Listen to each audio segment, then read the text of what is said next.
बनी जब्दी की बुलंद नजरी। मुकद्दस मत्ती की अंजील उसका 20 बाब 20 ता 28 आयात तक।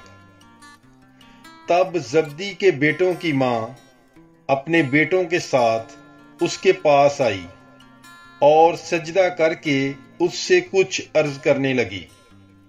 उसने उससे कहा, तू क्या चाहती है?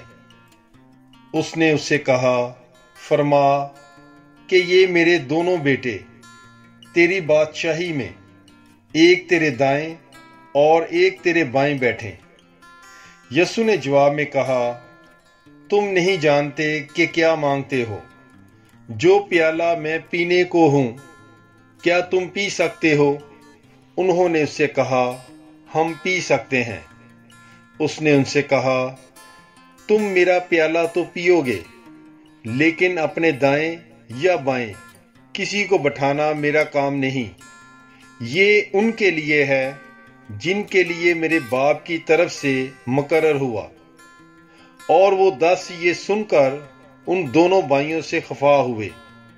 मगर यीशु ने उन्हें अपने पास बुलाकर कहा, तुम जानते हो कि गैर कौमों के सरदार उन पर हुक्म चलाते हैं और उमरा उन पर अख्तियार जताते हैं, लेकिन तुम में ऐसा ना होगा, बल्कि जो तुम में बड़ा होना चाहे वो तुम्हारा खादम हो, और जो तुम में अव्वल होना चाहे तुम्हारा गुलाम हो।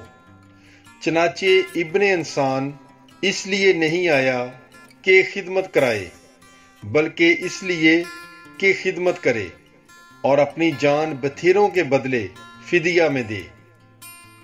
पाकलाम के पढ़े और सुने जाने पर खुदावंद की बरकत हो। खुदा का शुक्र हो। God bless you. Bible is life.